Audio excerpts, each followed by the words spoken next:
இங்க ஒரு சின்ன பையனை மறைய வைக்க போறதா சொல்லி ஒரு மேஜிக் பாக்ஸ்குள்ள படுக்க வைக்கிறாங்க. அந்த பையன் அந்த பாக்ஸ்குள்ள படுத்ததும் வெளிப்பக்கமா பூட்டிடுறாங்க.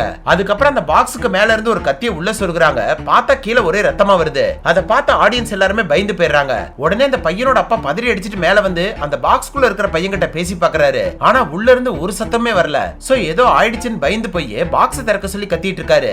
அதுக்கப்புறம் அவரே அவங்க கிட்ட இருக்கிற சாவியை வாங்கி திறக்க ட்ரை பண்றாரு. அப்பயுமே அந்த பூட்டை திறக்க முடியல.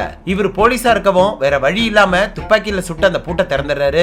ஆனா உள்ள பார்த்தா அந்த பையன் காணாம போயிடுறான். வெறும் கத்தி மட்டும் தான் சொருகி இருக்கு. மேஜிக் பண்ணவனும் பாதி மேஜிக்ல திறந்ததுனால தான் பையன் காணாம போயிட்டான்னு சொல்றான். சோ பையனை கண்டுபிடிக்கிறதுக்காக இவரோட போலீஸ் டீமை வர வச்சு செக் பண்ணிட்டு இருக்காரு. அவரோட டீம் வந்து அந்த பாக்ஸை செக் பண்ணதுக்கு அப்புறம் தான் தெரியுது உள்ள ஒரு சீக்ரெட்டான வழி இருக்கு. அது வழியா தான் பையன் காணாம போயிருக்கான். அதனால அந்த பையன் திரும்ப கிடைக்கிற வரைக்கும் இவனை விடக்கூடாதுன்னு சொல்லி கைது பண்ணி கூட்டிட்டு போயிடுறாங்க. அன்னைக்கு நைட்டு ஜெயில யாரும் இல்லாத நேரமா பார்த்து இந்த மெஜிஷியன் அவனோட வாய்க்குள்ள கையை விட்டு எதையோ எடுக்கிறான். பார்த்தா அது ஒரு நீளமான கம்பி. அவனோட மேஜிக்கை யூஸ் பண்ணி உள்ள எடுத்துட்டு வந்திருக்கான். இப்ப அதை வச்சு அந்த ஜெயில இருந்து தப்பிச்சு போயிடுறான். அதுக்கப்புறம் தான் தெரியுது இந்த பையனோட அப்பா போலீஸ் ரொம்ப வருஷத்துக்கு முன்னாடி ஒரு தப்பு பண்ணதுனால அந்த மெஜிஷியன் அவனோட ஃபேமிலி இழந்திருப்பான். அதுக்கு பழி வாங்குறதுக்காக தான் போலீஸோட பையனே மேஜிக்ங்கிற பேர்ல கடத்திட்டு போயிருக்கான்.